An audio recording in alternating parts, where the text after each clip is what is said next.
최경영의 최강 시사.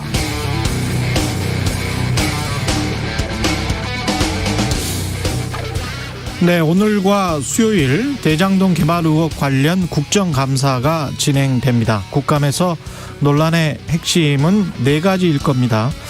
첫 번째는 민주당 이재명 후보의 배임 또는 비리 연루 여부, 두 번째는 곽상도 의원 아들의 50억 원 퇴직금의 대가성과 50억 원 클럽 등 법조 카르텔의 실체, 세 번째는 화천대유의 그분은 누구인가, 네 번째는 거대한 토지 개발 이익을 어떻게 재배분할 것인가.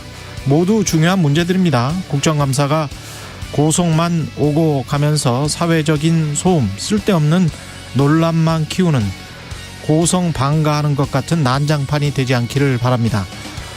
정치적 선전선동의 장, 자당의 수뇌부에게 나 시끄럽게 떠들었으니 일 잘했어요, 칭찬해주세요 하는 그런 경연장이 아니라 근거를 가지고 진실을 추구하면서 대안을 찾는 민주주의의 경연장이 되길 기대합니다. 그런데 평소에도 잘 안 됐는데 될까요 싶습니다. 네, 안녕하십니까. 10월 18일 세상에 이익이 되는 방송 최경영의 최강시사 출발합니다. 저는 KBS 최경영 기자고요. 최경영의 최강시사 유튜브에 검색하시면 실시간 방송 보실 수 있습니다. 문자 자면은 짧은 문자 50원, 긴 문자 100원이 드는 샵 9730, 무료인 콩 어플 또는 유튜브에 의견 보내주시기 바랍니다. 청취율 조사 기간 맞아서 최경련의 최강시사가 따뜻한 커피, 시원한 커피, 지금 시원한 커피 마시기에는 조금 추운데 따뜻한 커피만 쏘는 걸로 예, 청취자 여러분 많은 참여 바라고요. 오늘 1부에서는 국민의힘 유승민 대선 경선 후보 만나고요. 2부에서는 최고의 정치 더불어민주당 진성준 의원, 국민의힘 성일종 의원 만납니다.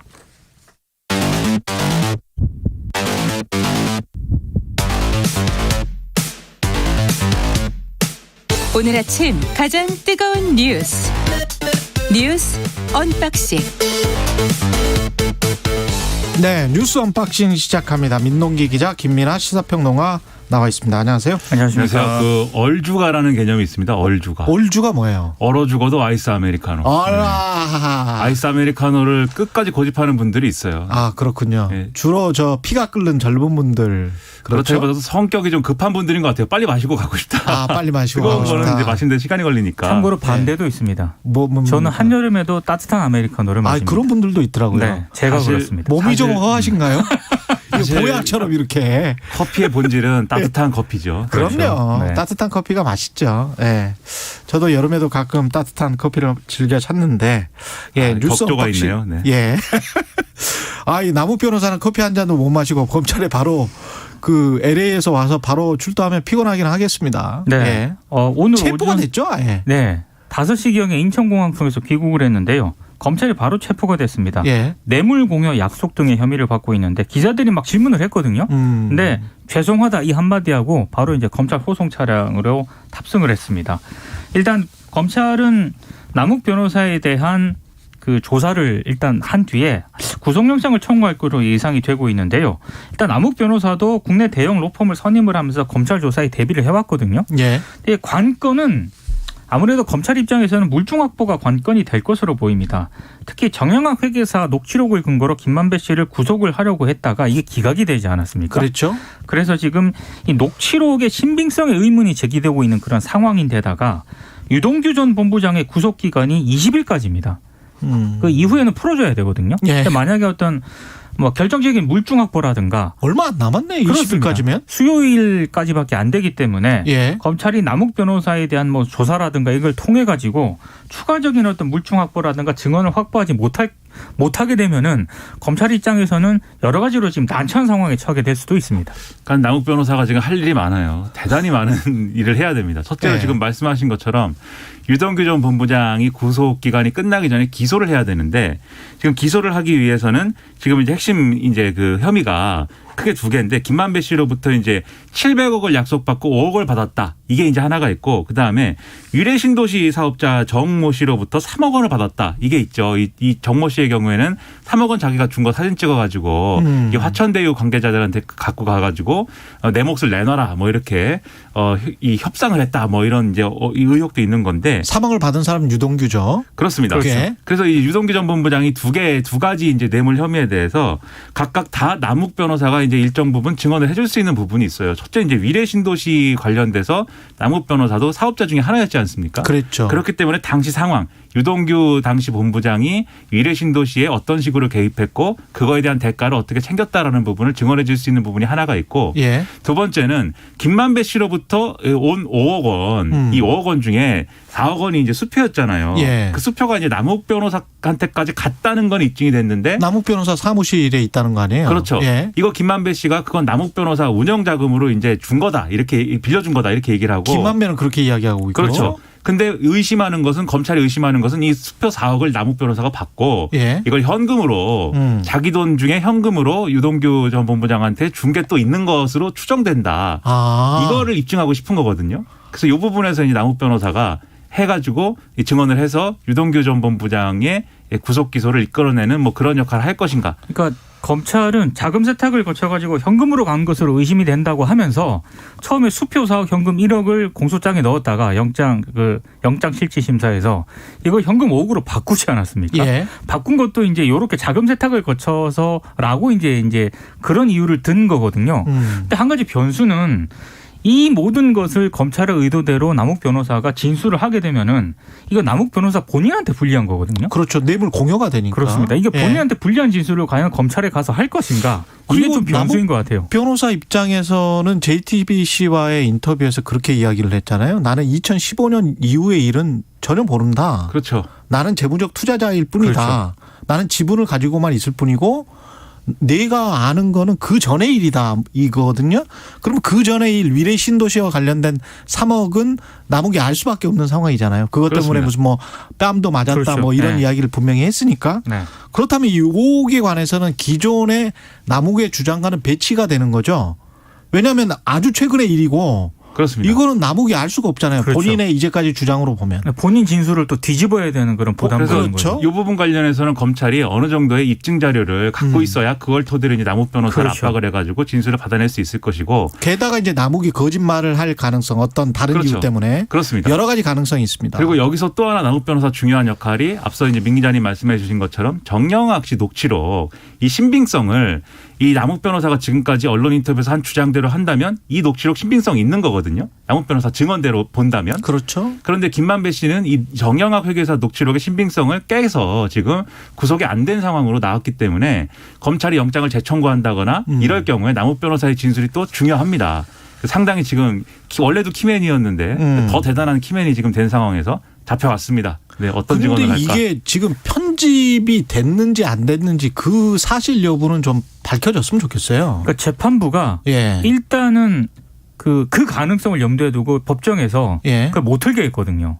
아. 근데 이제 요게 이제 편집이 됐을 수도 있고 정영학 씨한테 유리한 부분만 나왔을 수도 있는데 중요한 건 그렇죠. 거기 등장하는 얘기들이 예를 들면 편집이라는 게 아주 뭐 미세하게 하지 않은 이상 예. 거기 나오는 이 얘기들의 신뢰성에 대한 부분이 이제 첫 번째로 이제 확인돼야 될 부분인 거고 그렇죠. 이 조각조각 났다 하더라도요. 예. 둘째는 이제 그 당시에 구속영장 심사할 때 재판부가 이거 못 틀게 한 이유 중에 또 하나는 이 방어권 보장이 안 됐다는 측면이었어요. 그래서 김만배 씨한테 녹취록을 들려주고 여기에 대해서 방어권을 보장해 준 뒤에 이것을 이제 증거를 활용하는 이런 방식으로 갔어야 되는데 예. 김만배 씨한테 녹취록을 들려주지 않고 그냥 건너 뛰어버린 거잖아요. 그러니까 이런 문제는 있었기 때문에 변호인이 계속 검찰에게 그 녹취록이라든가 이런 거를 달라 그랬는데 그렇죠. 들려달라 그랬는데 네. 검찰에서 그렇게 협조를 안 한 것으로 알고 있거든요. 그게 아마 영장실질심사에서는 굉장히 불리하게 작용을 한 그래서 거죠. 그 방어권을 뭐 보장해 주는 방식으로 가더라도 신뢰성에 있어서는 남욱 변호사의 역할이 지금 중요하게 돼버렸다는 겁니다. 예.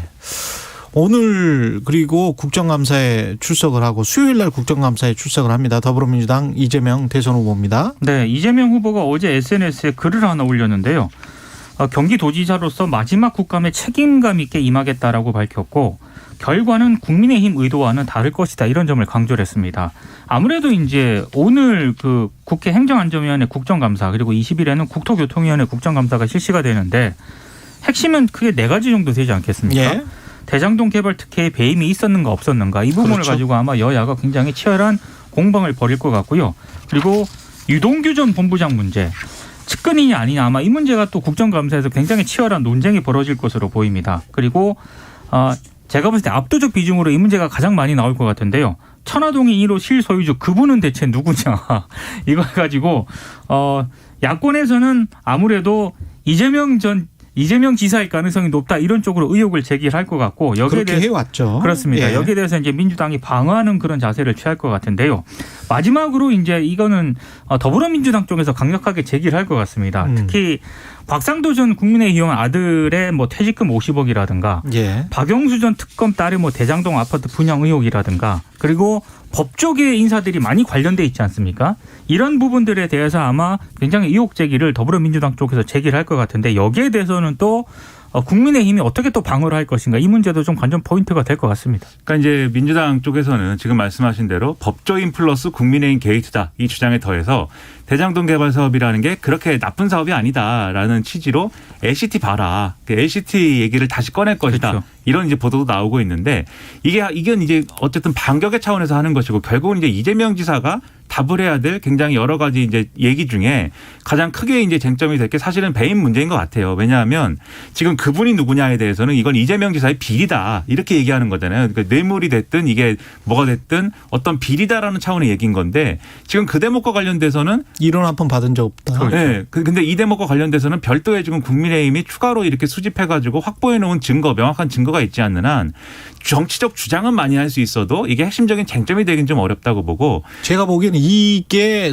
오히려 더불어민주당의 쟁점이 될 수가 있습니다. 그렇습니다. 방어를 하는 게 아니고 네. 공격을 할 가능성이 높아요. 그렇습니다. 더불어민주당은. 네. 그분이 이재명이 아니고 누군 것 같은데 그게 당신들과 어떤 연관이 있을 수밖에 없다라는 그런 시나리오가 굉장히 많이 나올 것 같습니다. 그렇죠. 그런 주장이 나오겠죠. 근데 다만 이제 배임 관련돼서는 아마 이런저런 경로로 굉장히 강하게 이제 국민의힘에서 공세를 펼 것 같아요. 왜냐하면 주장하기가 굉장히 좋지 않습니까? 예. 이재명 지사가 이 사업의 어떤 전반적인 구조를 알았고 그다음에 나아가서는 어떤 화천대유 관계자들에게 이러저러한 초과 이익이 다 갈 수도 있다는 사실을 뭐 알았다고 한다면 이렇게 전제를 붙여서 그렇죠. 그렇게 그러면 얘기하겠죠. 배임 혐의가 예. 성립할 수 있다. 이제 이런 주장을 하기 좋기 때문에 결국 여기서 이제 답변을 잘 해야 되는데 지금 여러모로 이제 이재명 지사의 지지자들과 민주당 사이에서 이제 우려할 수 있는 부분은 이 답변을 할 때 이재명 지사 원래 스타일 있잖아요. 예. 이렇게 이 자기의 의혹에 대해서는 좀 이렇게 몇 마디 이제 프레임으로 좀 답을 하고 나머지는 이제 여러 가지 이제 국민의힘 게이트라든지 이런 주장을 굉장히 강하게 하는 방식으로 이렇게 대응을 하게 될 원래 스타일대로 하면 그렇게 될 건데 오늘 언론의 어떤 반응이나 이런 걸 쭉 보면 그렇게 하면 오히려 말릴 수 있다 이 지적을 많이 하고 있어요. 네. 그래서 오히려 그런 이제 국민의힘 게이트라든지 이런 반격성 어떤 그런 주장을 본인의 입으로 하기보다는 그런 거 이제 국정감사장에 이제 여당 의원들이 있으니까 그분들의 몫이고 이재명 지사는 본인 입장에서 본인이 생각한 어떤 여러 가지 사업의 어떤 흐름이라든가 이런 것들을 그리고 본인에게 제기된 혐의들을 명확하게 설명하는 방식이 좋다. 국민에게 설명하는 방식. 그래서 이 예상하지 않은 어떤 감정적인 어떤 대응으로 인해서 리스크가 커지는 것을 막아야 된다. 이런 조언들이 많이 실리고 있습니다. 예. 뭐 가장 중요한 건 진실이니까요. 진실이 그렇죠. 좀 국정감사. 근데 국정감사에서 진실이 얼마나 밝혀질 수 있을지는 모르겠습니다만은 여야 누구든 뭐 진실을 밝히는 사람이 스타가 될 겁니다. 네. 예. 만약 진실을 밝힐 수 있다면 그럼요. 네. 예. 그렇다면 정말 스타가 될 겁니다. 검찰도 지금 잘 못하고 있는 건데. 그렇죠. 예. 국민의힘은 토론회 주말에 했었나요? 아니 이번 주가 이제 영남 대전이라고요. 예. 오늘 이제 부산 그리고 20일은 대구 지역 순회 토론회가 열리는데 영입도 막 하더라고요. 지금. 그걸 앞두고 이제 영입 전쟁이 펼쳐졌습니다. 예. 특히 그 최재형 전 감사원장은 홍준표 의원하고 윤석열 전 총장 쪽에서 양쪽에서 굉장히 공을 들였는데 최재형 전 원장은 홍준표 의원 쪽으로 갔습니다. 가면서 이런 얘기를 했더라고요. 안정적이고 도덕적이고 확장성 측면에서 국민적 지지를 받을 수 있는 분을 도와야 한다고 판단했다. 그게 이제 홍준표 의원이라는 건데. 최재형은 홍준표에게. 그렇습니다. 예. 근데 일각에서는 이렇게 좀 최재형 전 감사원장의 영입 효과가 얼마나 크냐. 이거에 대해서는 좀 물음표가 붙기도 합니다. 일단 생각보다 지지율이 별로 안 나오는 그런 상태에서 4강 탈락을 하지 않았습니까? 예. 그리고 전현직 의원들의 어떤 그런 그 최재형 전 캠프에 참여했던 그 전역의 의원들 세력도 대부분 지금 와해가 된 그런 상태거든요. 이번에 홍준표 의원 입장에서는 그렇죠. 홍준표 예. 의원 캠프에 합류한 인사도 김성돈 전 의원뿐이에요. 최재형 그렇더라고요. 캠프에 예. 합류. 그래서 다 전 의원들이죠. 그렇습니다. 그래서 그렇게 크지 않을 것이다. 이런 전망도 좀 나오고 있는 그런 상황입니다. 그러고 보면 여론조사에서 저렇게 잘 나오는 건 또 홍준표의 개인기가 아닌가 싶기도 하고요. 그렇죠. 예. 그리고 이제 홍준표 의원을 향한 이제 적극적이고 포지티브한 지지의 성격도 물론 일부 있겠지만 그 상당 부분은 윤석열 전 총장에 대한 실망감 이런 것들이 반영된 상황이 크다고 보고요. 그런 점에서 최재형 전 원장을 어쨌든 영입을 한 것은 그런 명분론의 입장에서는 사실 좋은 얘기죠. 이게 홍준표 의원이 계속 주장하고 있는 바가 윤석열 전 총장이 뭐 장모 의혹도 있고 배우자 의혹도 있고 고발 사주도 있고 뭐 법조 카르텔의 일원이고 이러면서 여러 가지로 지금 이제 선거에 나가서 불안한 후보가 될 수가 있다라는 점을 굉장히 강조하고 있는 거잖아요. 예. 그 점에서 최재형 전 감사원장은 어쨌든 보수 지지층이 볼 때는 굉장히 바른 생활 사나이 뭐 이런 이미지인데 예. 이런 이미지에서 어쨌든 홍준표 의원의 지지를 이끌어낸 그런 상황이 됐기 때문에 명분론에 있어서는 우위를 찾았다 이렇게 볼 수가 있겠는데 그럼 조직적인 측면에서는 이제 지금 민 기자님 말씀하신 대로 얻은 게 뭐냐의 의문이 좀 있는데 그 윤석열 후보는 주호영 그렇죠. 의원을 또 선대위원장으로 영입했으면 TK를 잡겠다 뭐 이런 의도가 있는 것 같습니다. 그 원내대표도 하고 네. 그렇습니다. 예. 그리고 바로 직전에 이제 전당대회 출마도 한 인물이고 그렇죠. 그리고 이제 주호영 의원 같은 경우에는 이제 친이계 이렇게 분류가 됐잖아요. 과거부터도 친이 그렇죠. 인형밖에. 예. 근데 여기에 더해서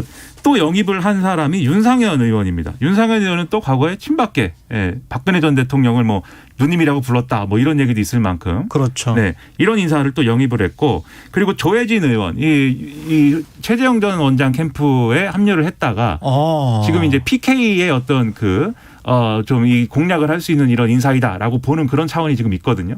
그래서 조직적인 강화에 또 나서고 있는 것은 윤석열 전 총장이다. 이런 분위기입니다. 새 과시는 확실히 하는 것 같은데요. 그렇습니다. 그렇습니다. 문제는 이제 이게 얼마나 이 윤석열 전 총장이 보여줄 수 있는 새롭고 중도적이고 합리적인 정치의 연장선으로 보일 것이냐. 그건 아닌 것 같거든요. 그래서 이 그렇죠. 점은 계속해서 이걸 보여주는 데는 지속적으로 실패하고 있어서 뭔가 여기서 뭔가 돌파구를 찾아야 되는데 지금 여러모로 좀 의문입니다. 그렇죠. 그게 이제 또 나중에 본선 가서 중도 확장성이라고 생각을 한다면 주호영이랄지 윤상현이랄지 구주류의 영입으로 보일 수도 있거든요. 그렇죠. 네. 그런 측면에서는 신선한 감은 좀 떨어질 수도 있고. 맞습니다. 근데 예. 약간 다른 얘기인데요. 예. 오늘 신문을 보면서 가장 웃겼던 기사가 하나 있습니다. 조선일보에 실린 기사인데 예.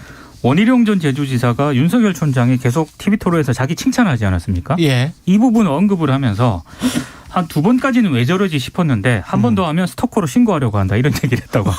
원희룡 후보가 원희룡 전 지사가 칭찬을 했다고 해서 스토커가 될 수는 없는 거예요. 다만 약간의 거리두기를 하려고 하지만 거리두기를 하려고 하는 것 왜냐하면 같습니다. 이미 이미지는 굳어졌다. 지난 때는 늦었다. 지난 TV 이런 생각을 토론에서 합니다. 예. 지난 TV 토론에서 윤석열 전 총장이 이 징계 판결에 대해서 명확하게 얘기를 했으면 되는데 유승민 후보가 질문을 할 때 그거를 답을 못했잖아요. 안 했죠. 답을 안 그렇죠. 했잖아요. 사실상 안 한 거죠. 그 답을 안 해버리는 모습이 유권자들이 볼 때는 저거 기회주의 아니야? 이렇게 비칠 수가 있거든요. 아니 기회주의라기보다는 후보로 나온 것보다는 뭔가 나중에 어떤 자리를 원하는 것 같은 그런 느낌. 그래서 그러니까 뭐, 이건 대통령을 원하는 거잖아요. 네. 후보들이. 네. 근데 다른 생각을 하고 있는 것 같으면 그 후보한테 표가 갈까 그런 생각도 들고요. 스토커라는 지금 단어까지 네. 있어.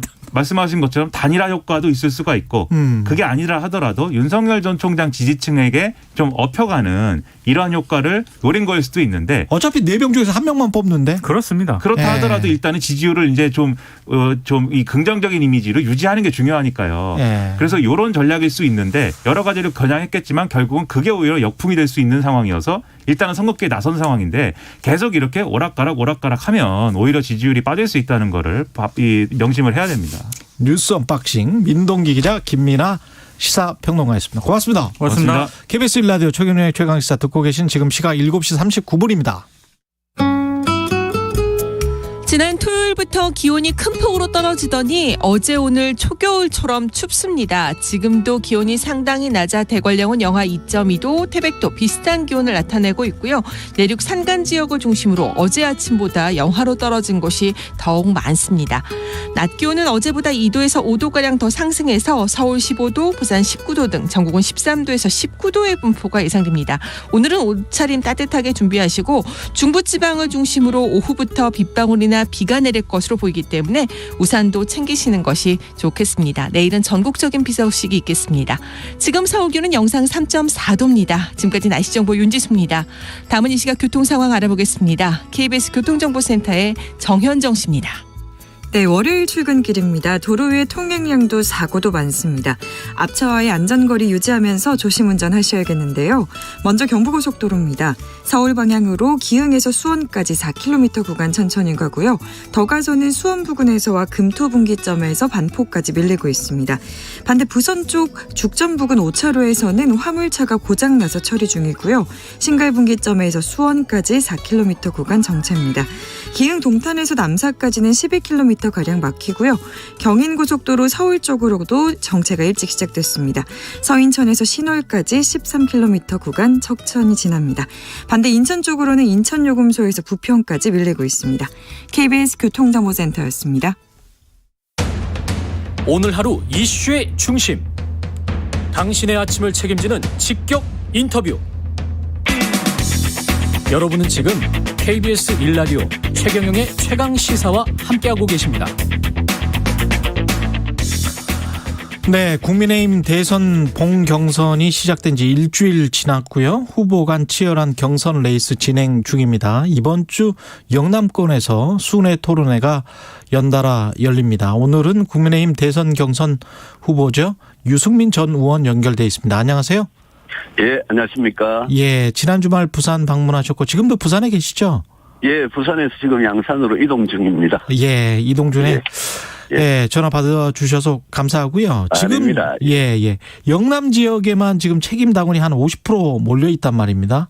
그렇습니다. 이 꼭 잡아야 될 지역인데 어떻게 민심의 흐름을 읽고 계세요? 예, 저는 토론이 없는 날은 주로 당원들 열심히 찾아뵙고 제가 후보가 돼야지 민주당의 이재명 후보를 확실하게 이길 수 있다. 그 점을 이렇게 호소드리고 있습니다. 예. 머닝투데이가 한국갤럽에 의뢰해서 지난 11일, 12일 조사했고 14일 발표한 여론조사 결과에 따르면 대선 후보 선호도 조사에서 국민의힘 유승민 후보가 18.2%, 2주 전 같은 조사에서 13.5% 기록했는데 4.7%포인트 상승했고요. 홍준표 후보가 31.2%, 윤석열 후보가 30.1%.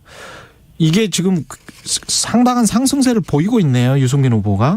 예, 저는 뭐 일반 시민 여론조사는 빠르게 제가 따라잡고 있다고 생각하고 이제 우리 당원들의 이 투표도 50% 반영이 되니까요. 예, 당원들 마음을 특히 젊은 당원들 마음을 잡으려고 노력 중입니다. 지금 11월 5일인가 그렇게 되면은 한 2주 정도밖에 남지 않았는데 시간이 조금 그렇습니다. 아쉬우실 것 같은데 막 따라잡고 있는데 어떻게 그 전략은 어떠신가요? 지금 막판 전략은? 이제 민주당 후보가 정해졌기 때문에 모든 이 점은 하나로 그냥 이렇게 압축이 됩니다.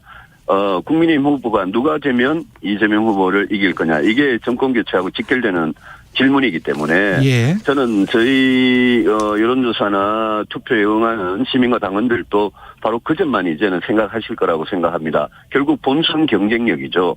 저는 그 점에서 강하다. 그 점을 최대한 이렇게 홍보를 하고 있습니다.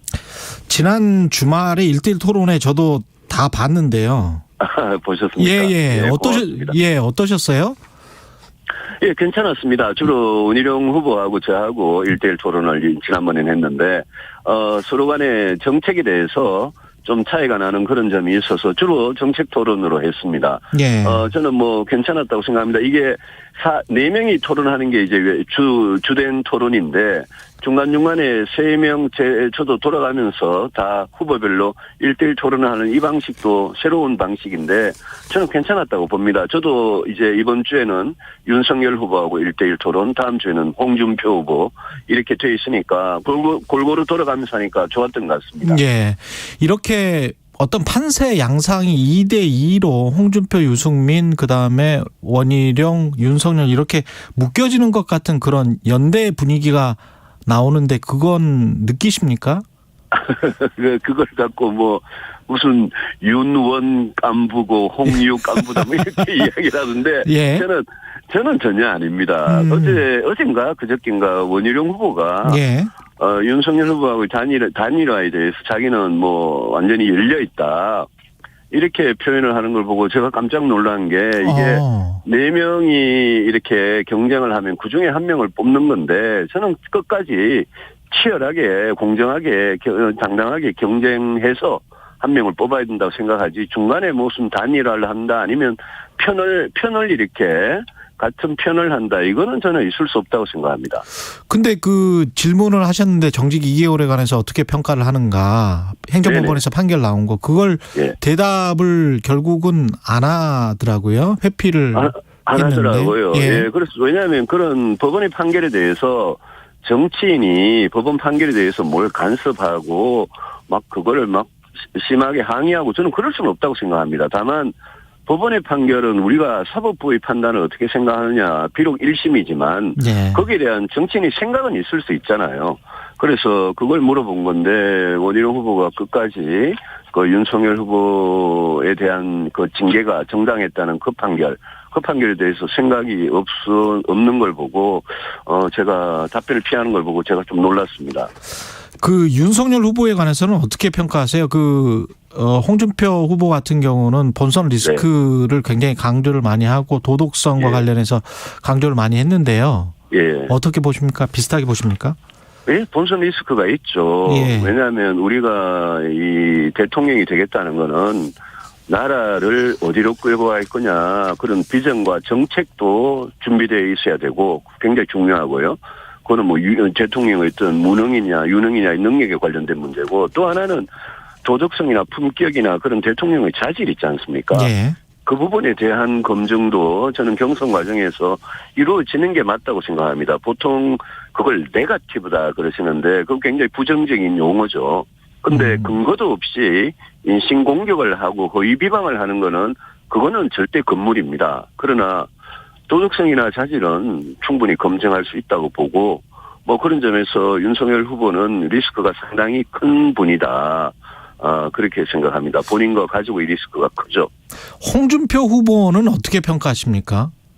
홍준표 후보님은 그 순간순간 굉장히 솔직하신 분이고 재미있는 분인데요. 예. 그분이 이 말이 상황에 따라서 수시로 바뀌고 예. 그리고 그 지난 대선 같은 경우에는 뭐 저나 문재인 후보나 당시 홍준표 후보 이렇게 경쟁을 했는데 그 당시에 조사한 걸 보면 이 말한 것 중에 이래 나중에 팩트가 아닌 거 거짓으로 드러난 게 1등이 홍준표 후보였습니다.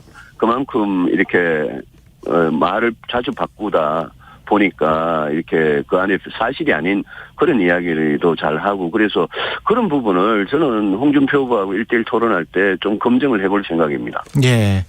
주호영 의원은 윤석열 캠프로 갔고 최재형 전 감사원장은 홍준표 캠프에 갔어요. 그러면 어떤 영입을 다른 분들을 해서 유승민 후보도 어떤 새 과시 뭐 이런 거를 하실 계획입니까? 전혀 뭐 그런 생각 없습니다. 저는 지금 막판에 이리저리 캠프에 그렇게 가는 거는 저는 그거 줄서기 아니냐 이런 생각을 하고 저는 이미 저와 오랫동안 뜻을 같이 하고 도와주시는 분들이 계시고 또 당내 많은 의원님들께서 마지막에는 굉장히 합리적이고 냉정한 판단을 하실 거라고 믿습니다. 예. 그래서 마지막에 과연 누가 이재명 후보를 이길 거냐 모든 게 거기로 압축이 되기 때문에 저는 뭐 제가 본선 경쟁에 있기 때문에 저는 자신합니다. 근데 이제 제가 토론회를 쭉 보면서 느꼈던 건요. 네네. 현실적이고 합리적인 그 유권자도 있는 반면에 뭔가 환타지나 이미지나 뭐 카리스마나 뭔가 기세를 원하는 그런 유권자도 있는 것 같아요. 그런 측면에서 이제 유승민 후보는 현실적이고 합리적인 거는 다 사람들이 인정하는데 어떤 그런 세불릭이랄지 뭐 이렇게 같이 같이 가자는 어떤 그런 느낌 있지 않습니까? 그런 네. 느낌에서 조금 불리하지 않나 이런 생각도 들고요. 그런 쪽을 전략적으로 조금 더 어떻게 구축할 그런 생각은 없으신가요? 그게 이제 제가 지지도를 예. 이렇게 지금 빠르게 따라잡다 보니까 그동안 뭐 낮았던 건 사실이니까요. 예. 그래서 사실 사람들이 이렇게 이 세를 불리는 거를 어려웠던 그런 측면이 분명히 있죠. 그런데 제가 굉장히 이 어려운 길을 걸어왔는데 그 사이에 개혁 보수를 꼭 하고 싶다. 그런 정치를 하고 싶다 그래서 그 사이에 저와 같이 뜻을 했던 동지들 굉장히 많습니다. 지금 뭐 이준석 당대표도 그랬던 거고요. 오세훈 네. 서울시장도 우리 같은 출신이고 그래서 저는 뭐 제가 바깥에서 그렇게 보시는 것보다 보기보다는 훨씬 더 저를 도와주는 동지들이 많습니다. 예. 이재명 경기도지사 오늘 국감 그다음에 수요일도 국감에 나옵니다. 지금 대선 후보로서 이재명 지사는 어떻게 평가하십니까? 그 강점도 많은 분인데 예. 저는 대한민국 대통령이 되기에는 그 정책적인 측면은 너무나 이 나라를 망하게 하는 그런 쪽으로 갈 것 같고 또 대통령으로서의 어떤 품격이나 자질 이런 측면에서는 저는 정말 점수를 줄 수가 없습니다.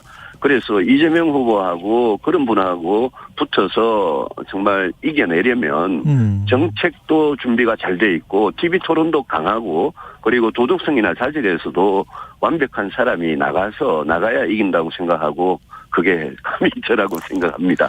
정책 이야기에서 나라를 망하게 하는 정책들은 어떤 거라고 생각하세요? 이재명 후보의? 제가 늘 이야기하는 악성 포퓰리즘이라는 거죠. 예컨대 기본소득, 기본주택 이런 게 돈이 어마어마하게 들어가고 예컨대 그걸 받지 않아도 살아갈 수 있는 그런 사람 또 그런 주택을 재산이나 소득이 있는 분들한테까지 드린다. 이런 정책들은 완전히 그냥 저는 정말 나쁜 포퓰리즘이라고 생각합니다. 예. 그런데 그게 이제 선거에 위력을 발휘할 거라고 이재명 후보는 믿는 모양인데 저는 문재인 정권을 4년 반을 겪어보신 국민들께서 지금 부동산 일자리 문제 겪어보신 국민들께서 자영업자, 소상공인 이런 분들께서 저는 이재명 지사의 그런 아주 달콤한 그런 포퓰리즘 정책에 쏘가 넘어가지 않을 거라고 생각하고 저는 그런 분들께 호소하는 완전히 다른 정책들을 준비하고 있습니다. 유승민 후보의 정책을 좀 소개를 해 주십시오, 그러면. 예, 저는 부동산은 기본주택 같은 그런 로또식의 부동산은 안 하고 부동산은 딱 세 가지입니다. 저는 공급을 확실하게 늘리고 부동산 세금은 줄이고 규제 풀고 특히 지금 대출 규제를 줘오고 있는데 예. 저는 1가구 1주택 그걸 원하는 분들한테 대출 규제는 그거는 안 하는 게 맞다고 생각합니다. 그리고 저는 일자리에 있어서도 문재인식 내지는 이재명식 그런 일자리가 아니라 진짜 우리 경제 이렇게 새살이 돋아나서 우리 경제가 성장해서 나오는 좋은 일자리 그런 일자리를 만들려면 기업과 산업을 다시 일으켜 세워야 됩니다. 그래서 저는 무엇보다도 대통령이 되면 부동산 문제 해결한 다음에는 모든 전력을 경제를 다시 성장시키는데 하는 거고 거기에 제가 제일 중요하게 생각하는 게 제가 그걸 디지털 혁신인재 100만 명이라고 그러는데 예. 혁신인재를 양성하면 우리 경제는 살아나게 되어 있습니다. 거기에 5년 내내 올인할 생각입니다. 그 대출 규제 같은 경우는 인플레이션 상황이랄지 또 잘 아시겠지만 가계 빚을 져서 대출을 통해서 실수요자가 집을 사는 게 아니고 예. 투자를 하는 분들도 많잖아요. 아니요. 그거는 예. 이제 구분을 해야 됩니다. 예. 무주택자가 예. 내 집 마련을 위해서 아니면 전월세를 위해서 예. 그거는 실수요기 때문에 그런 대출까지도 이렇게 집값을 올리고 전월세를 올려놓고 대출을 막아버리면 어떡하라는 이야기입니까? 그래서 그 무주택자가 집을 마련할 때 내지는 전월세를 구할 때 거기에 필요한 대출까지 막아서는 안 된다. 예. 이런 뜻입니다. 알겠습니다. 본 경선까지 2주 정도 남았고요. 어떤 전략을 그렇습니다. 세우고 계신지 끝으로 좀 말씀을 해 주시고 예, 끝내겠습니다. 예. 예, 저는 다른 거 없습니다. 저는 전국 교체를 진짜 원하신다면 저 유승민이 살아온 길, 정치를 해온 길 제가 얼마나 신뢰를 중시하는지 또 품격 있게 정책이 잘 준비되어 있는지 이런 걸 꼭 한번 살펴봐 주시고 우리 시민들께서 당원들께서 유승민을 지지하셔서 이재명 후보를 이기고 정권 교체 꼭 할 수 있도록 도와주시기 바랍니다. 예, 오늘 말씀 감사하고요. 국민의힘 예. 대선 경선 예비 후보입니다. 유승민 전 의원이었습니다. 고맙습니다. 고맙습니다. 예. 네, KBS 1라디오 최경영의 최강시사 1부는 여기까지고요. 잠시 후 2부에서는 최고의 정치 더불어민주당 진성준 의원, 국민의힘 성일종 의원 만납니다.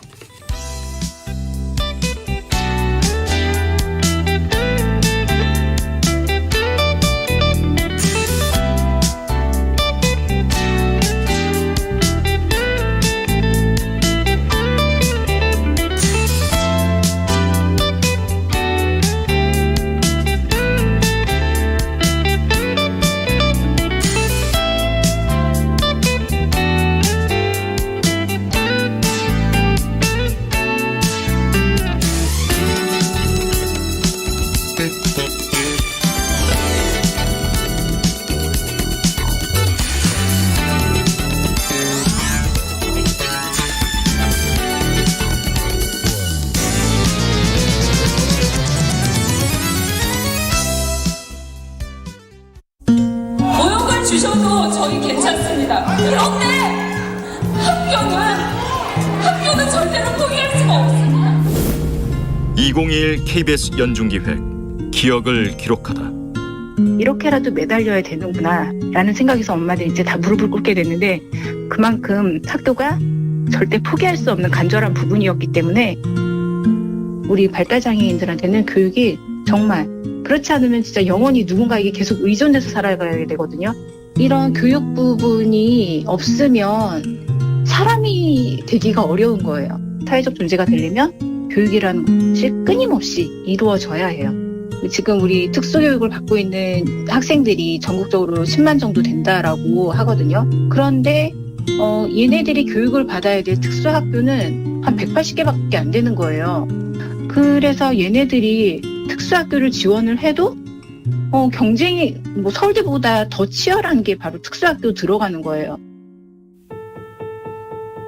보게 되면 우리 서진학교 같은 경우는 정말 많은 진통 끝에 세워졌잖아요.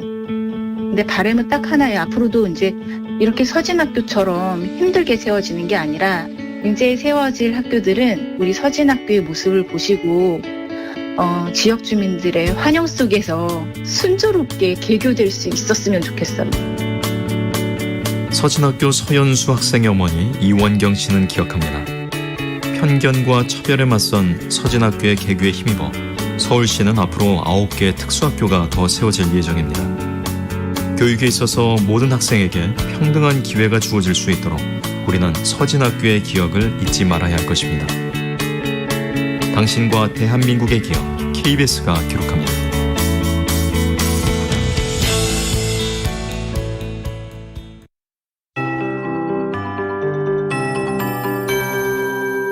KBS 58분 날씨.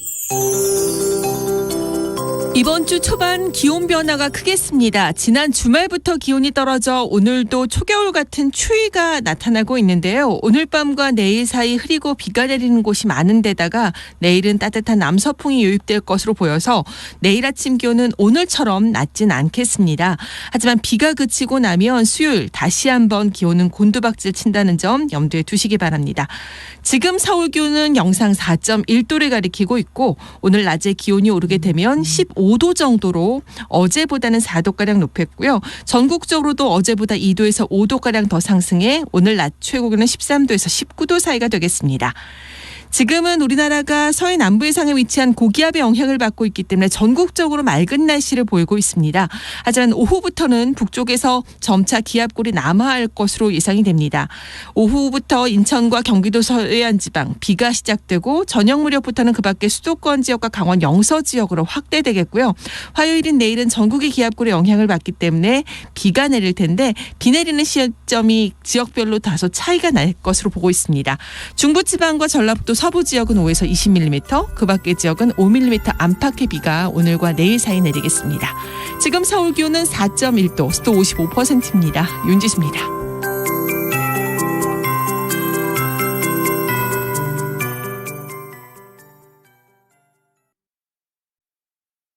정성을 다하는 국민의 방송 KBS가 8시를 알려드립니다. AM 711kHz, FM 97.3MHz, KBS 1라디오입니다. HLKA.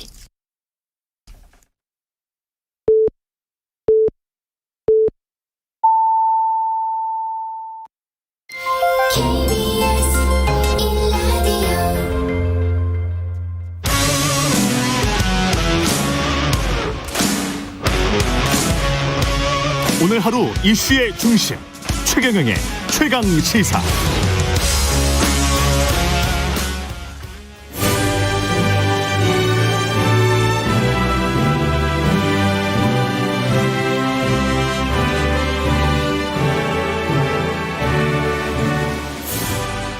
네, 전국의 가장 뜨거운 현안을 여야 의원 두 분과 이야기 나눠보는 최고의 정치. 오늘도 여야 의원 두 분 나오셨습니다. 더불어민주당 진성준 의원님 나오셨습니다. 안녕하세요. 네, 안녕하세요. 예, 국민의힘 송일정 의원님 나오셨습니다. 안녕하십니까? 네, 안녕하십니까. 송일정 의원입니다. 예, 최경영의 최강시사 유튜브에 검색하시면 실시간 방송 보실 수 있습니다. 스마트폰 콩으로 보내시면 무료고요. 문자 참여는 짧은 문자 50원, 긴 문자 100원이 드는 샵 9730 무료인 콩 어플 또는 유튜브에 의견 보내주시기 바랍니다. 오늘과 수요일 이재명 지사 국감 출석, 이번 주에 가장 큰 현안은 이거일 것 같은데요. 어떻게 잘 대비하고 계십니까? 여당에서는 어떠십니까? 예, 저희 당도